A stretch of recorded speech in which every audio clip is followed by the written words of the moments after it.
Certo. Então, na aula de hoje, a gente vai fazer um estudo, começar a entender como é que nós nomeamos os compostos orgânicos. A gente vai falar bastante de nomenclatura de alcanos e cicloalcanos, mas as outras classes vão seguindo esse mesmo tipo de nomenclatura. Tanto os prefixos referentes aos hidrocarbonetos, eles vão se repetir em todas as outras classes, certo? O sufixo vai mudar, as posições dos substituintes é que a gente vai acrescentando, mas a base da nomenclatura orgânica é a nomenclatura de hidrocarbonetos, de alcanos, de forma geral, certo? Então, a nomenclatura ela se baseia dos alcanos, ela se baseia na quantidade de átomos de carbono que formam uma cadeia e nas posições desses átomos, e depois a gente vai observar também quando nós estivermos em saturação, ou heteroátomo substituindo. Então a gente vai determinar o nome do composto a partir do número de carbonos, do número de substituintes e das posições desses substituintes. Certo? A gente vai observar principalmente nomenclatura de alcanos e cicloalcanos, de alcenos e cicloalcenos, alcinos e cicloalcinos, de aletos e de álcoois. E eu acho que, se der tempo, eu posso acrescentar um pouquinho as outras classes, certo? Tinha planejado essas formas mais simples, mas eu acho que talvez dê tempo da gente explorar um pouquinho mais de ordem de prioridade, principalmente. Bom, então a gente começa com o estudo dos hidrocarbonetos, certo? A principal fonte de hidrocarbonetos é o refinamento do petróleo, a retirada a partir de combustíveis fósseis, certo? O refinamento ele é feito basicamente por destilação.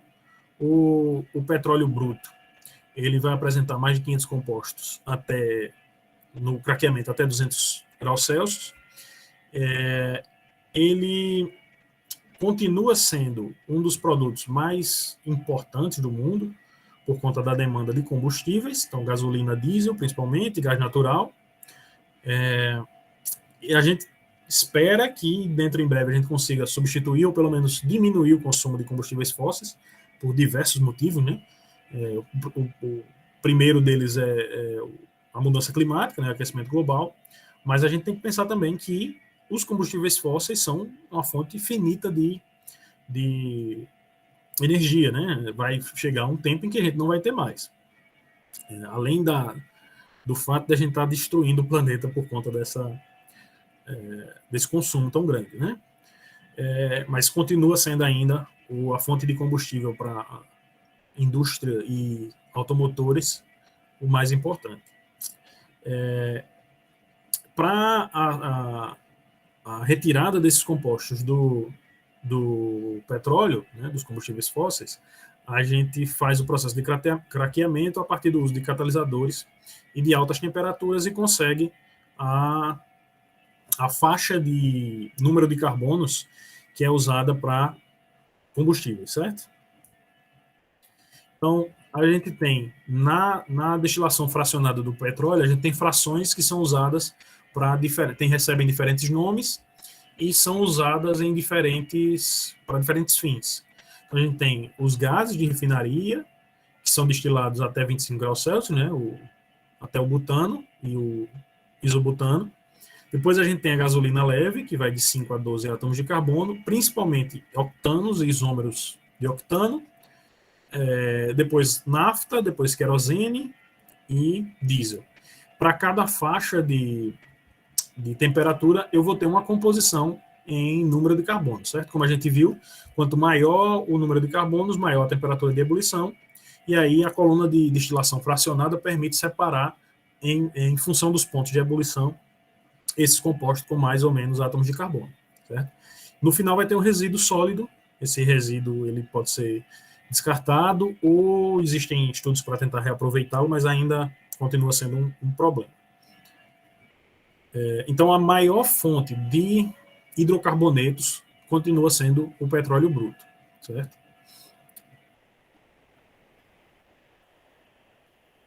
Aqui é só uma tabela mostrando o que eu falei no slide anterior. Então, a gente tem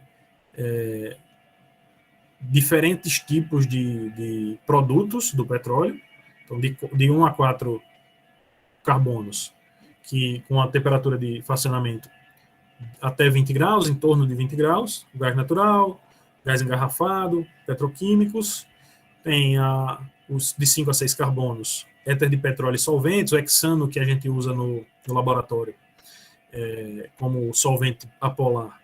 Hexano, pentano, o éter de petróleo ficam todos nessa faixa. De 6 a 7 tem mais alguns solventes também. De 5 a 10 a gente tem os componentes da gasolina, depois da querosene, e aí a gente vai ter combustíveis mais pesados, certo? Até chegar nos sólidos não voláteis, com uma cadeia maior, com uma massa maior, que aí vão ser os derivados de parafina, asfalto, certo? Então, a depender do número de carbonos, a gente vai ter diferentes propriedades físico-químicas e diferentes usos, no final das contas, né? Alcanos, como a gente já viu anteriormente, a gente vai ter, como não há insaturações, a gente vai ter hibridização sp3, todos os carbonos são sp3, e a geometria de cada uma das ligações é tetraédrica, certo? Para compostos saturados, é essa a nossa base. Então, o ângulo de ligação vai ser aquele próximo de 109,5, a gente tem todo as características de geometria tetraédrica. E a gente já viu também as formas diferentes de representar. Então, eu posso representar mostrando quais são os átomos ligados, eu posso representar com traço onde os vértices são carbonos e as ligações que não são mostradas são átomos de hidrogênio. Se eu tiver algum heteroátomo, eu represento, né, quando a gente observar os compostos com outros grupos funcionais. E eu posso representar como traço e bola, né? Carbono aqui em preto, os hidrogênios em cinza. E essa representação ela facilita um pouquinho a mais a observação da geometria tetraédrica, né? Você consegue observar também muito bem com modelos moleculares. Quem tiver acesso aos modelos, você vai ajuda bastante na observação dessa geometria.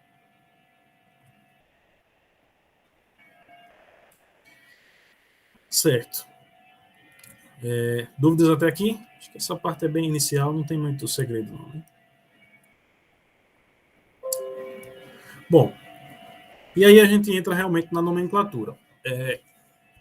A nomenclatura mais usual, nomenclatura comum, ela em alguns casos ainda é usada, mas ela traz alguns problemas à medida que as cadeias crescem, certo?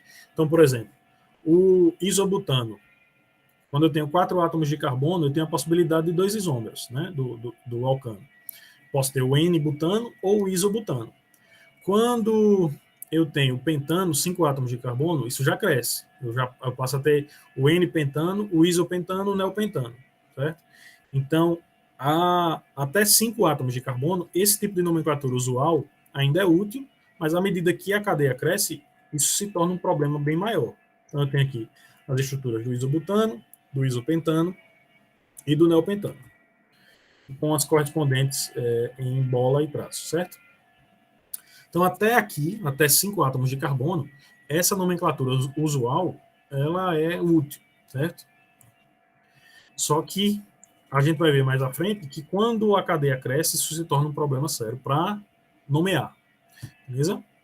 Bom, a gente já viu um pouquinho sobre isômeros constitucionais, a gente já viu que eles têm propriedades físicas e químicas diferentes, pontos de ebulição e de fusão diferentes, a depender considerando só alcanos, a depender da superfície da molécula, da intensidade das forças de London. Então, eu tenho algumas propriedades que mudam. A densidade também muda, o índice de refração e muda dentro de isômeros constitucionais. E à medida que a cadeia cresce, a possibilidade desses isômeros, o número desses isômeros aumenta bastante. Então, a gente vê, primeiro, propriedades físicas, se a gente considerar os isômeros do hexano, certo? Então, vocês veem que quanto mais linear a cadeia, né, no caso do hexano sem ramificações, eu tenho um ponto de fusão de menos 95, mas o ponto de ebulição é o mais alto de todos, né? 68,7. À medida que a cadeia vai se tornando mais ramificada, o ponto de fusão desce, só que ele desce de forma um pouco mais aleatória. O ponto de ebulição não, ele vai ser bem mais linear. Então, quanto mais ramificado, menor o ponto de ebulição. Certo? Então, as propriedades físicas e químicas dos diferentes isômeros constitucionais, elas variam bastante. Isso ajuda também no processo de separação, quando a gente precisa isolá-los. Ainda é bastante difícil, mas ajuda um pouco. Então, as propriedades desses isômeros, elas foram inicialmente descobertas através do estudo de combustão, do estudo de queima, certo? Os hidrocarbonetos, de forma geral, eles são eles são muito estáveis, são inertes, então eles, via de regra, eles têm pouca reatividade frente a compostos ácidos ou básicos, mas eles são muito propensos à oxidação. Então, eles são bastante usados. Por isso que eles são tão usados como combustíveis, porque isso facilita a queima e a liberação de energia. Eles recebiam o nome antigo de hidrocarbonetos parafínicos, os alcanos. Isso vem do latim, né, de parafina, com pouca afinidade para um afines, e ele tem pouca reatividade de forma geral, reatividade química de forma geral, a não ser no caso de reações de combustão. Certo? É muito difícil, você precisa de uma quantidade de energia muito alta para fazer qualquer tipo de reação de heterólise, por exemplo, para formar um carbocátion ou um carbânion a partir de um alcano, você tem grande dificuldade, certo? Mas para reações de combustão, como a gente vai ver à frente, eu não tenho tanta dificuldade. Então, isso aqui é só a comparação, por exemplo. Quando eu comparo o pKa de um alcino terminal, do hidrogênio de um alcino terminal, o do alcino terminal, como a gente viu, o carbono sp ele é mais eletronegativo, por isso eu tenho um pKa mais baixo, né? Esse hidrogênio é mais ácido. Os aromáticos e alcenos, eles têm um pKa ainda muito alto, mas bem mais baixo quando comparado aos alcanos, certo? A reatividade dos alcanos frente a ácidos ou bases é baixíssima. Então, o tipo de reação que os alcanos vão sofrer é geralmente reação de óxido-redução, reação de combustão, né? A queima completa ou incompleta frente ao ar e uma fonte de faísca, né? Uma fonte de combustão.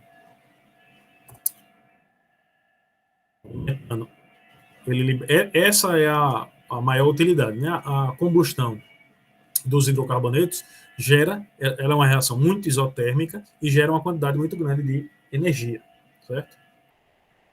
Por isso que eles são úteis, tanto como gás de cozinha, por exemplo, o butano, e como gases líquidos e gases combustíveis, né? A mistura que a gente usa nos carros, ela é usada exatamente por isso, porque a queima desse combustível dentro do motor gera uma quantidade muito grande de energia, e essa quantidade de energia permite que a gente se locomova tão rapidamente. Então é uma reação bem simples, né? O hidrocarboneto, em presença de oxigênio e chama, e faísca, né, e ignição, gera, se for uma queima completa, dióxido de carbono e água. Como a gente está falando de combustível, um dos parâmetros que a gente mede a qualidade da gasolina é a octanagem, certo? A octanagem é uma tendência da gasolina de causar detonação e de liberar energia, certo? Quanto menor a octanagem, maior essa tendência de causar detonação no motor, de prejudicar o motor, certo? Então, quanto maior a octanagem, maior a qualidade do combustível, da gasolina. Os dois padrões são o padrão zero, digamos assim, o padrão ruim, que é o heptano, e o padrão de melhor qualidade, que é o isoctano, certo? Então, uma gasolina de alta octanagem é aquela que é rica em isoctano. Dentre os isômeros ali presentes, ela é rica em isoctano. Certo, então a gente vai começar a entender como é que esses nomes comuns foram propostos, né? Via de regra, o pesquisador, o químico, o boticário, ou enfim, o cientista natural que descobria um novo composto, ele o nomeava, né? Tanto para elementos como para compostos moleculares. Normalmente, esse nome ele advém da fonte daquele composto. Então, por exemplo, o do ácido acético, o nome vem de acéton, do latim. O ácido fórmico vem por conta do sabor, né, da distingência do ácido acético.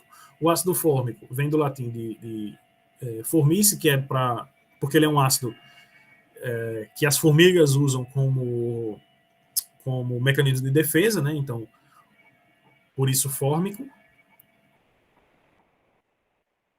Só que esse sistema de nomeação com nomes comuns, ele é muito difícil de ser memorizado, a não ser para os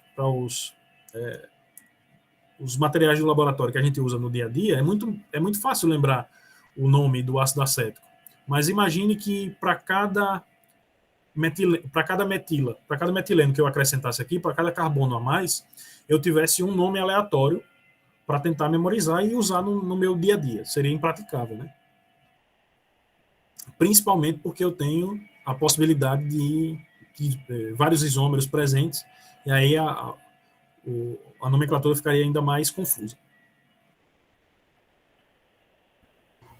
Professor, uma pergunta. Oi. E a questão da octanagem do combustível? Tem como... Tá baixo, José, eu não entendi. Repete, por favor. A questão da octanagem, que é a de detonação. Tem como, por exemplo, eu, quando abastecer o carro, saber a questão dessa porcentagem, se vai ser alta ou não? Ou... Na bomba de combustível, não. O combustível de alta qualidade que o dono do posto ou a empresa, enfim, ela divulga, um combustível de alta octanagem que a Shell, por exemplo, divulga, eles fazem os testes prévios e a gente vai ter que confiar nos testes que eles fizeram, né? Mas a agência reguladora de petróleo, ela faz a checagem periódica desses combustíveis para ver se não tem adulteração. Mas na bomba de combustível a gente não tem como saber. Certo? A gente pode ver os relatórios das empresas e da agência reguladora e observar, por exemplo, empresa X tem melhores resultados, então eu vou tentar abastecer mais naquela empresa. Só que hoje, assim, infelizmente, como o preço da gasolina é absurdo, a gente tende a abastecer pelo que é mais barato, né? Você vai procurar um posto que você confie, claro, mas que seja mais barato.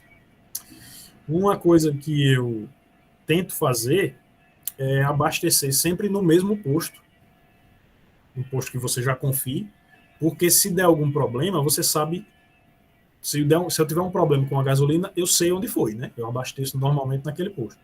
Quando você abastece em vários postos diferentes, fica mais difícil de saber. Mas é muito difícil, né? Hoje, o preço da gasolina está absurdo. A gente fica meio refém. Obrigado. Beleza. Certo, então, até o pentano, como eu falei para vocês, a nomenclatura comum ainda é mais fácil de trabalhar.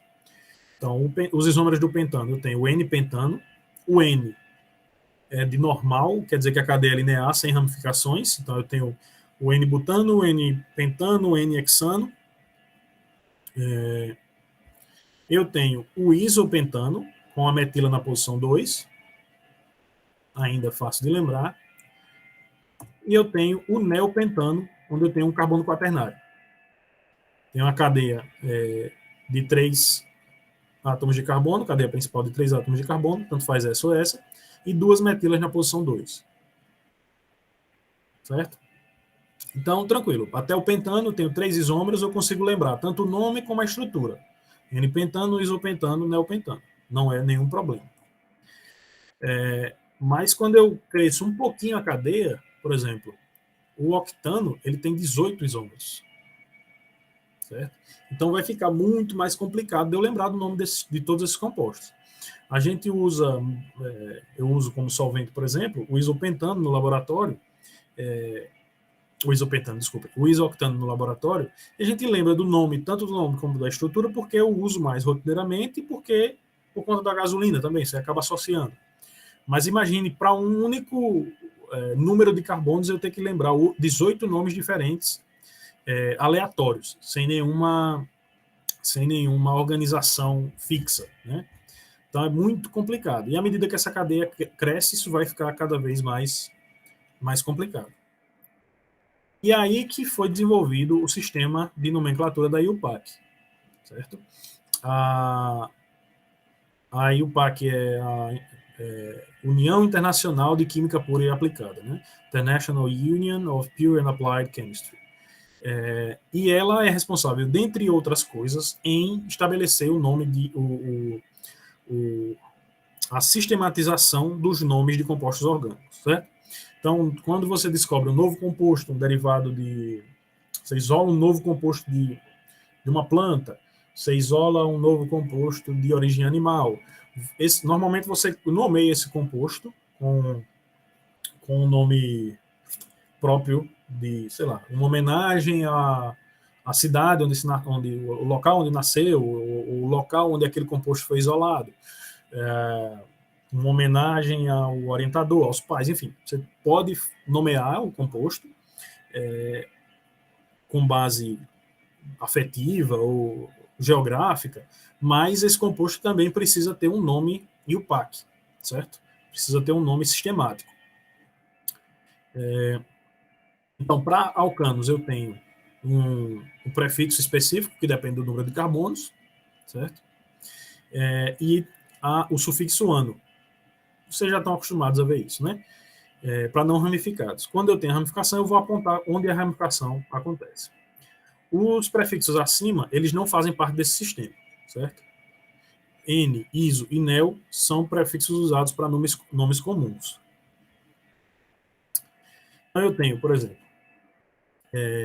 os nomes comuns para os compostos mais corriqueiros no laboratório, que a gente continua usando. Então, quando eu uso clorofórmio, quando eu uso essa estrutura como solvente no meu laboratório, eu chamo de clorofórmio, eu não chamo de triclorometano. Mas o nome sistemático dele é triclorometano, certo? Se eu faço uso do ácido oxálico, eu não chamo ele normalmente de etano dioico, eu chamo de oxálico. E isso não é um problema, certo? Até porque tem estruturas que são comuns, que você usa rotineiramente, e que fica mais fácil usar o nome comum, como o caso da cânfora, que é um monoterpenoide derivado de plantas. É bem mais fácil chamar de cânfora do que chamar de 1,77-trimetil-biciclo 2,2,1 heptadoisoma, certo? Então não é um problema usar o nome comum, o nome usual, certo? O que a gente precisa fazer é aprender o sistema, aprender a aplicar o sistema e usá-lo sempre que for necessário. Então, por exemplo, o paracetamol, né, o medicamento paracetamol, ele tem nomes comuns diferentes, acetaminofeno nos Estados Unidos, paracetamol é o mais usado aqui no Brasil, e o nome IUPAC, que é o N, eu tenho nitrogênio aqui, ó, é uma amida, então é o N4-hidroxifenilacetamida, certo? Então é uma amida, onde eu tenho um fenol, a hidroxila aqui, ó, eu tenho um fenol ligado ao nitrogênio e tenho um grupo acetil ligado ao nitrogênio do outro lado. Então, eu chamo ele de N4-hidroxifenil, para indicar que o hidroxifenil está ligado ao nitrogênio, acetamida. Certo? Então, a gente usa bastante nomes comuns, principalmente para moléculas grandes, mas a gente tem que entender como é que funciona o sistema de atribuir a nomenclatura.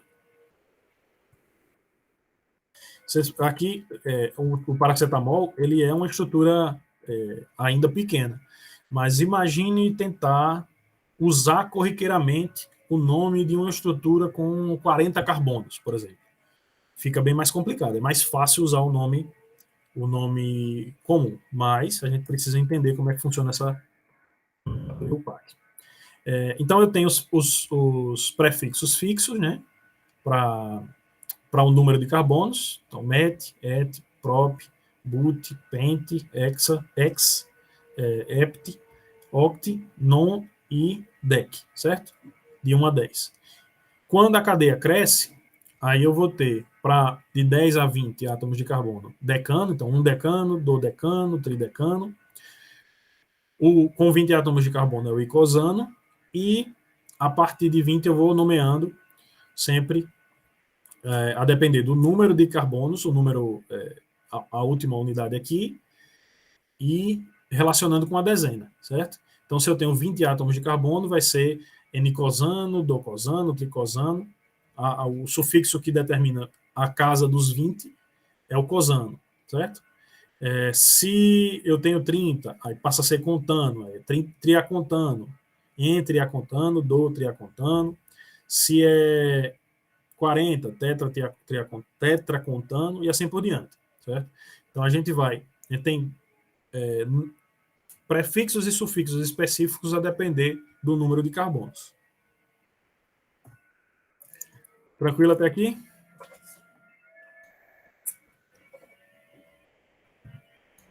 Para decorar isso tudo. Não precisa decorar.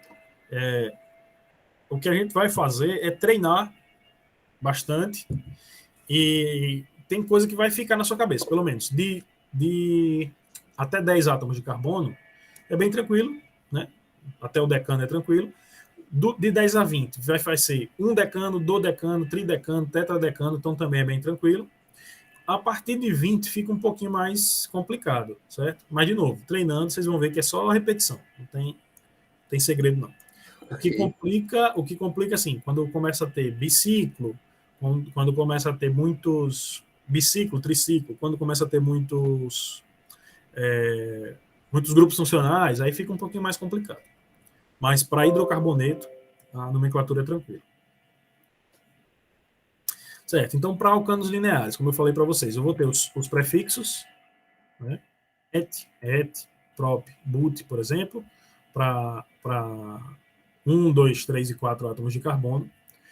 Esse aqui é o hidrocarboneto, né? É o alcano correspondente. Quando eu tenho ele como radical, como ramificação, eu vou usar o mesmo tipo de nomenclatura. Então, a partir do metano, o radical passa a ser metila.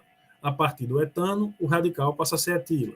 Do propano, propila, e assim por diante. Certo? Radical metil, etil, propil, butil. Então, quando a gente tem cadeias ramificadas, a gente vai usar esses nomes para indicar onde as ramificações acontecem.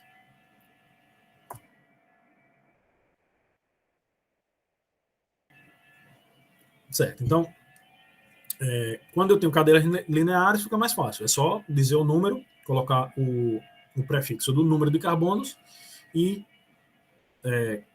finalizar com o sufixo ano. Bem tranquilo.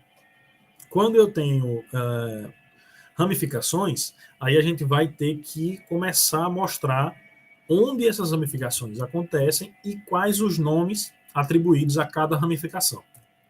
Então, eu tenho, por exemplo, para os isômeros do hexano, eu tenho o hexano de cadeia linear, a gente chama só de hexano. Quando eu tenho 6 átomos de carbono, mas eu tenho um grupo metil substituindo em algum lugar, eu vou indicar onde... Oi? Pode falar. Esse composto aí, mostra lá. Esse composto que você mostrou. Certo. Esse seria o 2-metil. Isso, 2, e o 3, final. 4, 5 pentano, né? 2-metilpentano, exatamente.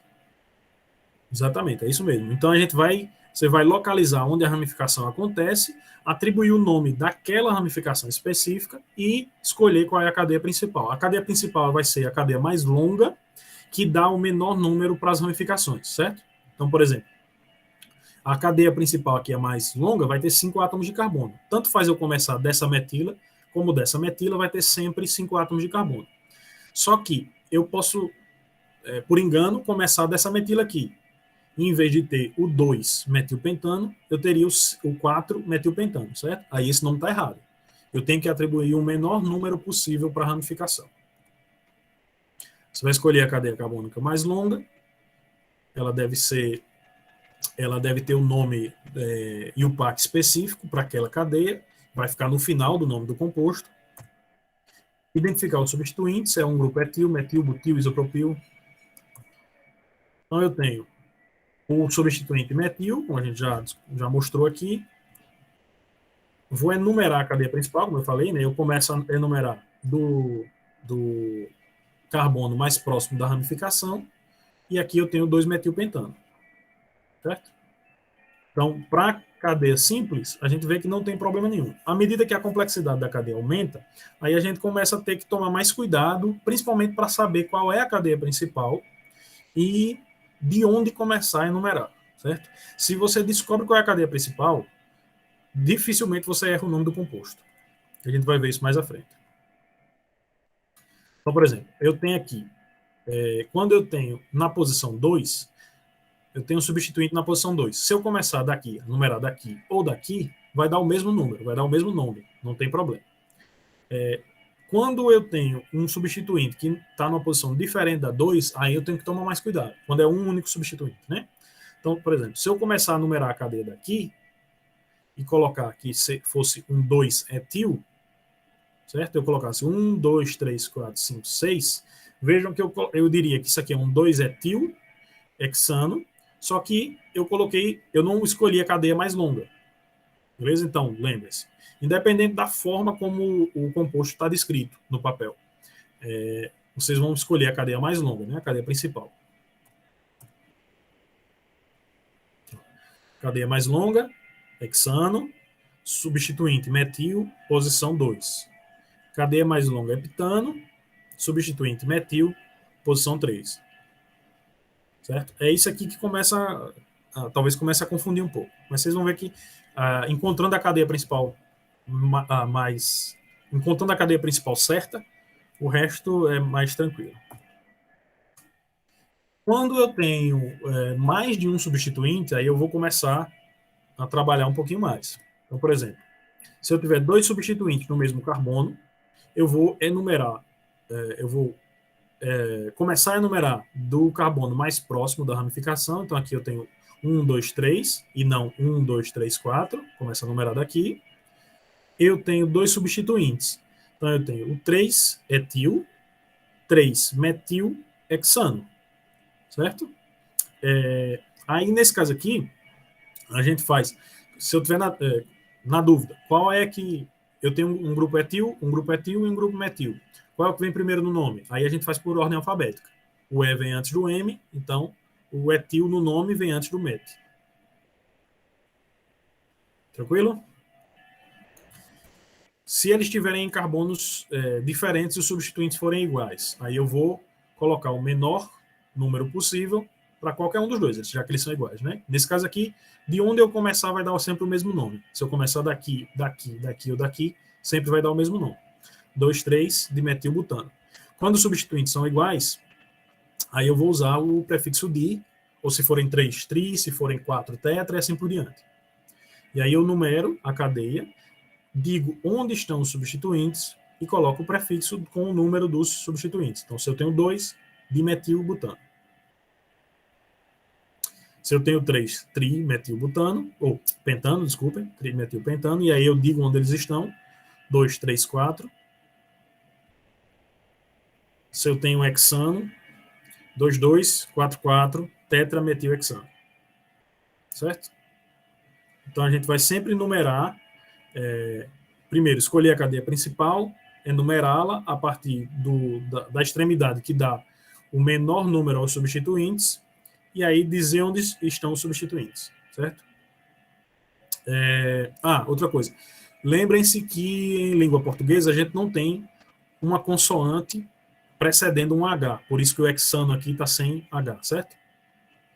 Hexano ou heptano dentro do nome da cadeia, precedido de uma consoante, não vai ter esse H. Certo, então eu tenho aqui duas cadeias de tamanhos iguais, e eu vou escolher qual é a mais substituída. Ó, se eu tiver aqui 1, 2, 3, 4, 5, 6, 7, ou 1, 2, 3, 4, 5, 6, 7. Ou 1, 2, 3, 4, 5, 6, 7. Para o lado que eu for aqui, vai dar 7 carbonos. Escolha qual é a mais substituída. Escolham aí, tentem dar o nome para essa estrutura.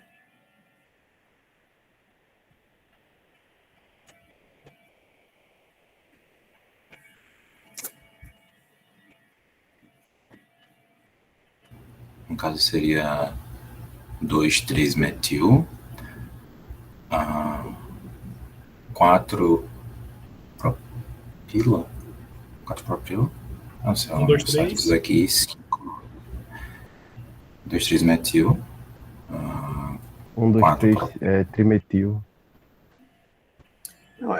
2, 3, 5 metil, 4 2, 3, propil, 5 etano. metil. Isso. Vocês estão indo no caminho certo, só está faltando uma coisa. Eu tenho 3 substituintes metil, certo? Então eu tenho que usar o sufixo tri. 2, 3, 5, trimetil. Isso. 1, 2, 3, 4. 4 butano. Butano, aí 1, 2, 3, 4. Heptano, né? Butano, heptano. Só que aqui, ó, são 3 carbonos. É butil que fala? Butil são 4 aí, carbono. Aí você é propil. Então, vai 3 são ser propil. 2, 3, 5, trimetil, 4, butil, Propil. propil, desculpa. 1, 2, 3. Heptano. 2, 3, 5 trimetil, 4 propil heptano. Ah, sim, propil, né? Desculpa. Beleza? Então, ó, eu tenho três substituintes iguais. Se eu tenho 3 substituintes iguais, eu vou ter um trimetil. Se fosse 3 etil, 3 grupos etil em vez de 3 metil, seriam trietil, certo? Então, se eu tenho grupos iguais, eu identifico quais são esses grupos, quais as posições desse grupo, e coloco o sufixo correspondente, o prefixo correspondente ao número a quantidade desse grupo. Beleza? E eu tenho um grupo diferente, que é o propil. Ele vem depois. Mais uma coisa. Vejam aqui. O M vem antes do P. O T de trimetil não entra nessa ordem, certo? Vocês podiam pensar, por que eu coloquei o P depois se aqui começou com T? Mas eu estou falando do metil, certo? O prefixo aqui não vai... Professor, então eu poderia escrever propil, hífen e o heptano com H? Se você colocar um hífen aqui, pode. Certo? No inglês, vocês vão ver, se você porventura olhar alguma nomenclatura em inglês, vocês vão ver que o H permanece. Em português é que ele sai, se eu colocar o hífen, ele pode ficar. Certo, então eu escolho a cadeia principal maior, primeira coisa. Só que aí eu penso, se eu tenho mais de uma cadeia com o mesmo tamanho, então eu vou escolher aquela que tiver o maior número de ramificações, certo? Por exemplo, se eu começasse daqui, desse verde aqui, ó, eu só ia ter 2 grupos de ramificações. Ia ter esse grupo aqui e esse grupo aqui, certo? Então eu tenho que começar nessa cadeia, eu tenho que escolher essa cadeia como principal. Escolhendo essa cadeia como principal, se eu começar do lado de cá, o primeiro grupo metil, o grupo etil continuaria na posição 4, mas o primeiro grupo metil, passaria para a posição 3. Então eu tenho que começar do lado de cá para dar o menor número aos substituintes. Tranquilo? Todo mundo entendeu? Sim. Certo. Quando o substituinte ocorre em distâncias iguais, eu vou escolher o nome que vai levar ao menor ponto de diferença. Então, por exemplo, se eu começar do lado de cá ou começar do lado de cá, eu vou ter sempre 2 metil, né? Uma metila na posição 2. Tanto faz o lado que eu começar. Só que eu tenho mais um grupo metil que está aqui. Se eu começar do lado de cá, ele vai passar para a posição 4. Se eu começar do lado de cá, ele passa para 3. Então, eu tenho que começar do lado de cá, certo? Eu vou começar sempre do lado que me der o menor número para os substituintes, certo? Então, para esse composto, aqui, eu vou começar do lado de cá. Bom, de novo, nomeei essa estrutura aí, tentem dar um nome a ela.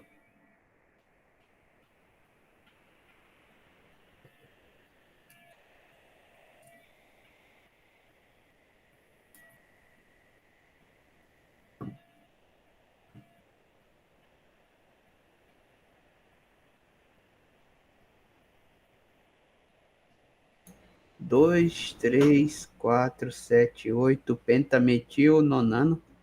1, 2, 3, 4, 5, 6, 7, 8, 9, certo? 2, 3, 4, 7, 8, pentametilnonano. Certinho. Beleza? Aí você vai usar essa mesma lógica que a gente acabou de aplicar. Se eu começar do lado de cá, o primeiro substituinte vai estar na posição 2, o segundo substituinte vai estar na posição 3, mas o próximo vai estar mais longe se eu começar do lado de cá, certo? Então, a cadeia começa a ser numerada do lado de cá e eu tenho 2, 3, 4, 7, 8, pentametilnonano. Todo mundo acompanhando? Sim. Posso passar? Tranquilo? Sim, sim. Sim. Pronto, beleza. Deixa eu ver que horas são. Tem tempo aí. Certo, então eu tenho grupos alquila não ramificados e eu vou ter pontos de ligação na extremidade da cadeia. Então eles vão receber o nome do alcano de partida, só que a gente substitui ano por ila ou il. Então o grupo metano dá origem ao substituinte metil ou metila, tanto faz. Então, grupo etila, grupo heptila, grupo octila, certo? Então, se eu tiver a gente trabalhando com um grupo com um substituinte metil, fica mais fácil. Mas à medida que esse substituinte cresce, a gente vai ver, por exemplo, se eu tiver um anel aromático, às vezes eu tenho um substituinte grande, eu tenho que colocar aquela determinada nomenclatura. A gente tem que tomar cuidado com os nomes dos grupos, certo? Então, basta substituir o ano por il ou ila. Grupo til, o etano dá o grupo etil ou etila, e assim por diante. Certo? A gente vai ver que tem substituintes que não são lineares também. Eu posso ter um substituinte que tem nele mesmo uma ramificação. Eu vou mostrar mais à frente. Então, por exemplo, se eu tiver um carbono primário, só carbonos primários, então vai ser mais fácil. Vai ser um alcano linear, substituinte que vem de um alcano linear, fica mais fácil. Quando eu tenho carbonos secundários ou terciários, isso complica um pouquinho mais. Então, alcanos, grupos alquil ramificados, eles vão receber os nomes, algumas vezes vão receber os nomes comuns dos alcanos de partida. Então, por exemplo, tem aqui o grupo propil ou propila, nome comum N-propil, N-propila, certo? O grupo 1-metil-etila tem o nome comum de isopropila. Eu posso ter no substituinte um grupo butila ou N-butila ou um grupo sec-butila, 1-metil-propila, certo? Deixa eu mostrar, talvez mostrando a estrutura fique mais fácil.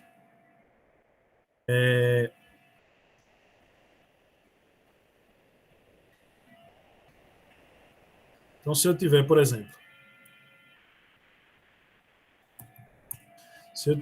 digamos que eu tenha uma cadeia qualquer e eu quero saber o nome do meu substituinte, certo? Eu posso ter um substituinte linear, deixa eu ver assim. Então, eu tenho um substituinte propil ou propila, né? Ou eu posso ter um substituinte com o mesmo número de carbono, só que ramificado. É isso que eu estava mostrando ali nos slides, assim. Certo? Então, eu posso ter um substituinte que é um grupo propil. Então, eu tenho 1, 2, 3, 4. 1, 2, 3, 4. Tanto faz qualquer um dos dois lados. Então, eu tenho o 4 propil. Octano foi 1, 2, 3, 4, 5, 6, 7. Eu tenho o 4 propil heptano, ou eu posso ter um substituinte ramificado, e aí eu tenho um 4-isopropil heptano, certo? Eu posso também nomeá-lo assim, nomeá-lo com o nome IUPAC, em vez de colocar...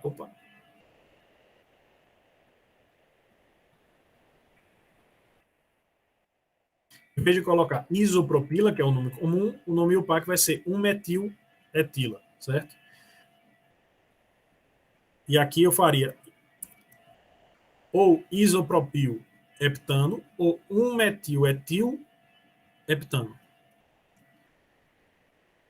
Então, os substituintes, as ramificações menores, eles podem ser usados como os nomes comuns, certo? Então, eu tenho o grupo butila ou N-butila, o grupo sec-butila ou 1-metilpropila, e assim por diante.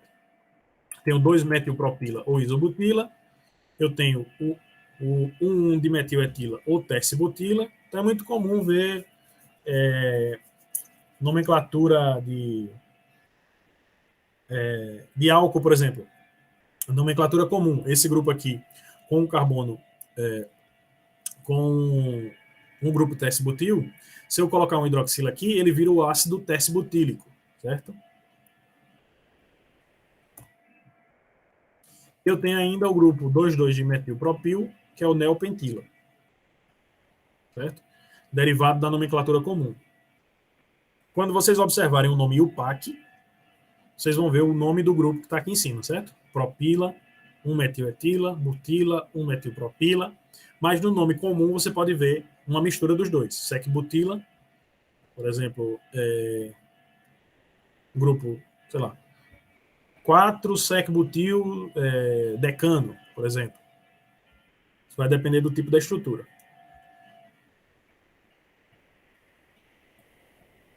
Tranquilo até aqui? Deixa eu ver se alguém perguntou alguma coisa. Não. Vamos mais um pouco, a gente ainda tem um tempinho. Certo, então eu tenho, como eu mostrei para vocês, eu posso ter alcanos lineares, alcanos ramificados, com uma ramificação, com duas, com três, e eu posso ter alcanos com muitas ramificações, certo? Então, por exemplo, eu tenho derivados de terpenos que têm, a depender do tamanho da cadeia, pode ter 5, 6, 7, 8 metilas substituintes, certo? Ramificações. Aqui eu posso ter diferentes substituintes e substituintes múltiplos, né? Eu não necessariamente tenho a limitação do número de substituintes, de ramificações. Aí eu vou identificar a posição. Então, eu tenho 8 carbonos, tenho um substituinte na posição 4, então eu tenho 4-etil-octano, certo? Se eu tiver 8 carbonos e mais de um substituinte, começa pelo que der o número menor. Quando eu vou escrever, eu coloco em ordem alfabética, então vai ser 4-etil-3-metil-octano. Da mesma forma aqui, 4-etil, agora eu tenho 2 substituintes iguais, 4-etil, 3, 5, dimetil-octano, certo? Eu vou sempre... O intuito da nomenclatura é esse. Eu vou estabelecer qual é a cadeia principal, estabelecer quais são as posições dos substituintes e quais são esses substituintes, que quando eu escrever esse nome, qualquer um vai conseguir entender qual é o composto, certo? Essa é a vantagem da nomenclatura IUPAC. Esse IUPAC aqui é maiúsculo. IUPAC. Porque ela independe do meu conhecimento de nomes comuns variados. Ela sempre vai ter os prefixos e sufixos fixos, constantes. Bom, e aí a gente vai começar a ver alcanos substituídos, certo? Substituídos com heteroátomos. Até aqui a gente só viu substituintes, ramificações com grupos alquil, certo? Só que para compostos orgânicos eu tenho uma infinidade de possibilidades, né? Eu posso ter grupos dos mais variados. a gente vai usar os haloalcanos como classe teste, para a gente conseguir determinar as demais nomenclaturas, certo? Então, eu tenho, primeiro, quando eu não tenho mais ramificações, se eu só tiver o haloalcano, eu vou determinar qual a posição do halogênio, né? No caso do cloroetano, não precisa colocar número, porque em qualquer carbono que ele ficar, qualquer um dos dois, ele receberia o número 1. Então, basta colocar cloroetano. Quando a cadeia cresce, aí eu preciso nomear. No caso do grupo propano, eu posso ter no carbono 1, que é qualquer um das extremidades, ou no carbono 2, que é do centro. Então, eu tenho aqui um fluoropropano, e aqui eu tenho o bromo ligado ao carbono 2, 2 bromo propano, certo? Quando eu tenho, além do halogênio, ramificações alquil, aí eu vou... Agora aqui muda um pouquinho a ordem de numeração, certo? Então, vocês vão observar aqui que, nesse primeiro caso, o grupo metil, qualquer lado que eu começar a numerar, ele fica sempre na posição 3. Tranquilo. Então, eu vou começar a numerar do lado mais próximo do cloro. 2 cloro, 3 metilpentano. Tranquilo, sem problemas. Quando eu tiver que escolher entre numerar o grupo alquil ou o halogênio, por exemplo, se eu começar daqui, fica 2 metil e 4 cloro. Se eu começar daqui, fica 2 cloro, 4 metil. Então, o halogênio sempre vai ter prioridade, certo? A gente vai começar a numerar pelo lado da cadeia que vai dar o menor número ao heteroátomo, certo? Via de regra, é isso que vai acontecer. Quando eu tiver heteroátomo, eu vou numerar a cadeia do lado que der o menor número para o heteroátomo. Haletos de alquilo ramificados. Para os nomes comuns, eu vou seguir a mesma ordem que a gente viu anteriormente para os alcanos. Então, se eu tenho um grupo etil, eu tenho um cloreto de etila, certo? Eu devia ter traduzido isso aqui, né? Mas eu vou falando. Então, eu tenho um cloreto de etila. Se eu tenho o bromo na posição 2, esse grupo aqui, ele seria o isopropil. Então, eu tenho o brometo de isopropila, ou o 2-bromo-propano, no caso do nome IUPAC. Se eu tenho, nesse caso aqui, o grupo test-butil de origem, então eu tenho um brometo de test-butila, e assim por diante. Eu posso, para nomes comuns, eu sigo a mesma nomenclatura dos alcanos não ramificados, dos alcanos sem heteroátomos, né? No caso dos haloalcanos, eu vou usar, para nomes comuns, o grupo de origem. Então, se esse grupo é o isobutil, eu tenho o cloreto de isobutilo. E assim por diante, né? O grupo neopentil, eu tenho o brometo de neopentil. Pelo dúvidas até aqui? Não, ainda não. Nomenclatura, essa parte inicial da nomenclatura não dá tanto problema, não. Certo. Então, de forma semelhante aos aletos, aos compostos halogenados, nos álcoois eu também vou colocar a prioridade, né, a maior prioridade vai para a hidroxila. Então, se eu tenho a possibilidade de começar por esse lado ou por esse lado, mesmo que a ramificação metila fique com um número maior, eu preciso colocar a hidroxila com um número menor. Então, eu vou começar a numerar por esse lado, certo? E vai ficar o 1-hexanol e a ramificação na posição 4, certo? Para álcoois, como todo mundo já sabe, né? O sufixo, em vez de ano, passa para ser ol. Então, se eu tinha a cadeia principal com 6 átomos de carbono, tem o hexano, o álcool correspondente vai ser o hexanol, a hidroxila na posição 1, então, e a ramificação na posição 4. Então, eu tenho 4-metil, 1-hexanol. Como eu falei para vocês, eu coloquei o hífen aqui, o H continua, né? Nesse caso aqui eu tenho um número, mas mesmo que fosse uma consoante. Eu tenho outras formas também de indicar aceitos pelo IUPAC. Eu posso colocar o número, como o sufixo para álcool é o ol, eu posso colocar o número aqui. Então, eu poderia colocar, deixa eu escrever aqui. eu poderia colocar, como está ali, 4-metil. Opa! 4-metil 1-hexanol. Ou eu poderia colocar 4-metil hexan 1-ol. No caso dessa única ramificação aqui, não faz muito sentido, mas vocês vão ver que quando a cadeia aumenta e eu tenho mais ramificações, facilita colocar o número na cadeia próximo ao sufixo correspondente.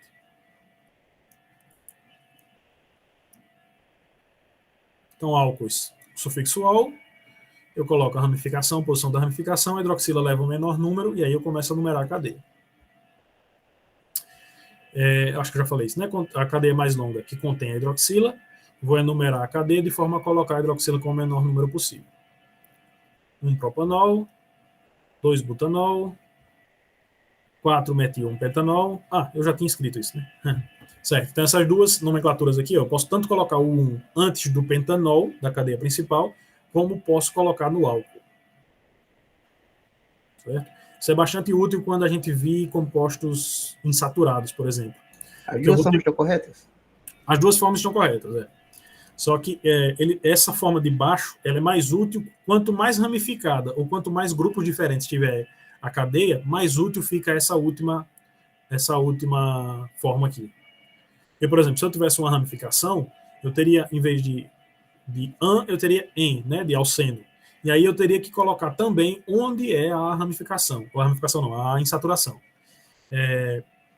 Vocês vão ver mais à frente. Não vou pular a etapa aí, não.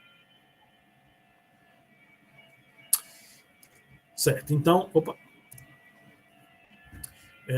aí é onde a gente falou, onde eu falei para vocês sobre prioridade, né? Acho que eu vou fazer uma listinha mostrando os diferentes grupos e as prioridades que eles correspondentes para eles, certo? Então, por exemplo, se eu tiver diferentes grupos funcionais, se eu tiver um hidroxila, uma carbonila, um ácido carboxílico, então eu tenho que saber de onde começar a numerar essa cadeia. Eu acho que eu não coloquei nessa apresentação. Se eu não tiver colocado, eu preparo depois uma listinha e mando para vocês. Mas aqui, por exemplo, eu tenho um álcool halogenado. A hidroxila vai ter prioridade sobre o halogênio. Certo? Na ordem de classificação de nomenclatura, a hidroxila tem prioridade. Então, eu vou começar a numerar do lado que estiver mais próximo da hidroxila.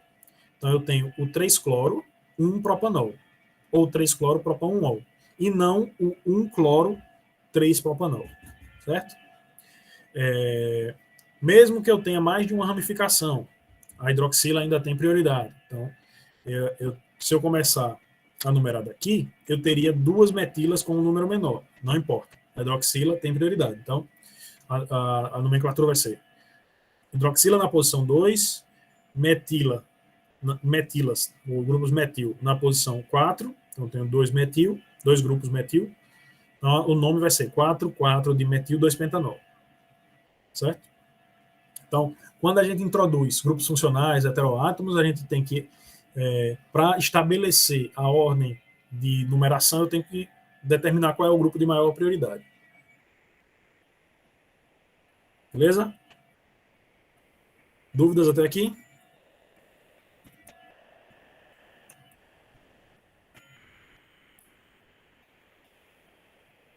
Não, tranquilo, né? Certo, então deixa eu... Acho que eu vou parar por aqui hoje. Na próxima aula a gente continua com o finalzinho de nomenclatura. Eu vou passar a lista de nomenclatura, já coloco hoje, para vocês entregarem semana que vem, porque aí já começam a surgir as dúvidas, né? E aí semana que vem a gente encerra a nomenclatura e começa análise conformacional ou estereoquímica, não lembro a ordem agora. Acho que é estereoquímica primeiro. Beleza? Dúvidas? Deixa eu parar aqui a gravação.